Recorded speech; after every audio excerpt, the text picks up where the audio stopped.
पंडित mister lawn mister tunnel चंदे आरोहणकारी mister नैराम रस्तो मोहम्मদের কেলে তাছাড়া খবরের পাতা খুললে দেখতে পাওয়া যায় শত শত ব্যক্তি ইসলাম ধর্ম গ্রহণ করছে শুধু তাই নয় আরো বড় মানবিক পণ্ডিতগণ বাক্য স্বীকার করেছে ইসলাম ইসলামিক কোর্স অর্থাৎ ইসলাম হলো সাজত্যপূর্ণ জীবন বিধান কোন জাদুবিদ্যার বলে তারা এই বাক্য স্বীকার করতে বাধ্য হয়েছে কোন জাদুবিদ্যার বলে ইসলামের শত্রুরা ইসলামের ছায়া তলে এসেছে অতএব এই বাক্যের দ্বারা প্রমাণিত হয় কোন জাদুবিদ্যার বলে নয় তলোয়ারের জোরে নয় প্রিয় নবী সাল্লাল্লাহু আলাইহি ওয়াসাল্লামের আদর্শে মগ্ন হয়ে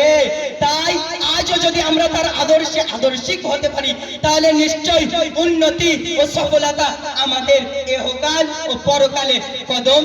চুমবে মোট কথা বর্তমান বিশ্বে যত সমস্যা আছে চাই সে রাজনীতিক ধর্মনীতিক সমাজনীতিক অর্থনীতিক শিক্ষানীতিক মোট কথা সর্বকালে সর্বযুগে সব শ্রেণীর জন্য প্রযোজ্য ছিল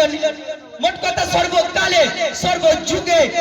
সব শ্রেণীর জন্য সব শ্রেণীর সমস্যার সমাধান বিশ্বনবী সাল্লাল্লাহু আলাইহি ওয়াসাল্লামের আদর্শে বিদ্যমান তাই সুতরাং তার অনুসরণেই আছে উন্নতি উন্নতি অন্যথায় অবনতি অবনতি অবনতি তাই তো কবির কণ্ঠে ধ্বনিত হয় যে নবীর আদর্শে মগ্ন হয়ে ইসলামের শত্রুরা ইসলাম ধর্ম গ্রহণ করে যে নবীর আদর্শে মগ্ন হয়ে ইসলামের শত্রুরা ইসলাম ধর্ম গ্রহণ করে সে নবীর চরিত্র চিত্রিত করে যারা আপন চিত্ত মাঝে সম্মানের আসনে সম্মানিত হয় তারা বিশ্ব সমাজে আল-আন আনা আফতাতিমুল কালাম আসসালামু আলাইকুম ওয়া রাহমাতুল্লাহ নারায়ে তাকবীর।